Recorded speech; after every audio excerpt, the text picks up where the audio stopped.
नौजवानों के मसाइल के ऊपर गुफ्तगू हो रही है कि पाकिस्तान के अंदर जो नौजवान हैं किस हद तक उम्मीद हैं कि उनका जो मुस्तकबिल है पाकिस्तान के अंदर ब्राइट है। अस्सलाम वालेकुम जी। बस आम कैसे हैं आप? ठीक हैं? शुक्र अल्लाह का। क्या ठीक काम करते हैं जी?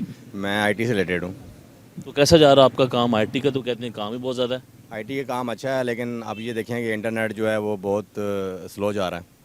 तो पहले तो मैं जो अपने कुलीग्स होते थे या यंग जनरेशन के जो लोग होते थे उन्हें कहता था या आप अब्यूज़ ना दिया करें, गालियाँ मत निकाला करें। मतलब कि आप काम करें, आप यहाँ पे भी एंटरप्रेन्योर खड़ी कर सकते हैं। लेकिन जब आपका इंटरनेट ही नहीं होगा तो आप क्या करेंगे? आप देख रहे हैं फाइबर के ऊपर, अपवर्क के ऊपर जो है वो रिस्पांस ना होने की वजह से, इंटरनेट के स्लो होने की वजह से आर्डर्स जो हैं वो डिले हो रहे हैं और पाकिस्तान के जो गिग्स हैं उनको उन्होंने डाउन कर दिया है। तो बड़ा नुकसान हो रहा है इससे।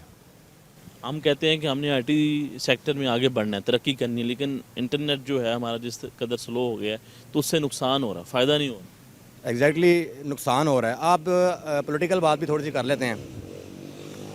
एक दौर था जब नवाज शरीफ का नाम भी टीवी पे नहीं आता था, तो क्या हुआ कि लोगों ने नवाज शरीफ को वोट नहीं दिए थे? दिए थे। दिए हैं ना वोट। तो आज जिस बंदे को वो कह रहे हैं कि उसका नाम ना लें और उसकी वजह से इंटरनेट को बंद कर रहे हैं, तो लोग क्या, लोगों के दिलों में वो नहीं है, वो है। ऑब्जेक्टिव ये है कि आप अपने मुल्क के लिए क्या कर रहे हैं, आपको कुछ ना कुछ करना है। और दूसरी बात ये है कि हमारे लोग बाहर जा रहे हैं। आपको लगता है किसी के ऊपर पाबंदी लगाने से उसका नाम मिटा सकते हैं आप? एग्जैक्टली बिल्कुल नहीं मिटा सकते। आप देख लें, भुट्टो को फांसी दे दी गई थी, तो क्या भुट्टो की जब बेटी वापस आई थी तो पूरे पाकिस्तान ने उसको वोट नहीं दिए थे? बिल्कुल दिया था, वोट दिया था। तो सपोर्ट किया था। सपोर्ट किया था। उसके बाद नवाज शरीफ को रोका गया, नवाज शरीफ को लोगों ने सपोर्ट किया। आज इमरान खान को रोक रहे हैं तो लोग आज भी उसके साथ हैं। तो कहने का मतलब है कि किसी पर्सनैलिटी को रोकने से चीज़ें आपकी चेंज नहीं हो सकती। हुकूमत की दावा करती है कि जो वीपीएन का ज़्यादा इस्तेमाल की वजह से जो है ना इंटरनेट स्लो हुआ। आपको लगता है कि ये उनकी जो लॉजिक है वो दुरुस्त है?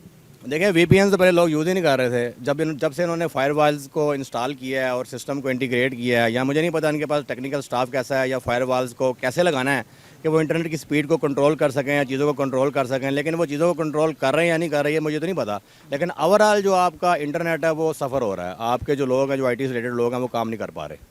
अच्छा बताएं कि आपको क्या लगता है कि नौजवानों का जो फ्यूचर है पाकिस्तान के अंदर, मुस्तकबिल है, वो यहाँ पे ब्राइट है या फिर उनको मसाइल का सामना करना पड़ सकता है? जो हुकूमत है उस हवाले से कोई काम कर रही है नौजवानों के मुस्तकबिल के ऊपर? सबसे पहले तो आपको बाजू में देखना चाहिए। मिसाल के तौर पर चाइना को आप देखें तो चाइना, अगर मैं 1990 की बात करूं तो मैं उस वक्त यंग था, तो चाइना ने उस वक्त एक पेस पकड़ी थी डेवलपमेंट की। तो 35 साल हो गए हैं, मतलब 90 के बाद आज देखें 2024 है, तो 90 के बाद चाइना जो है वो दुनिया की दूसरी सुपर पावर है।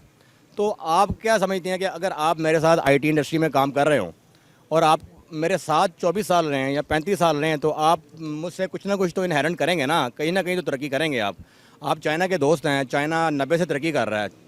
आज 2000 तरक्की क्यों नहीं कर पाए?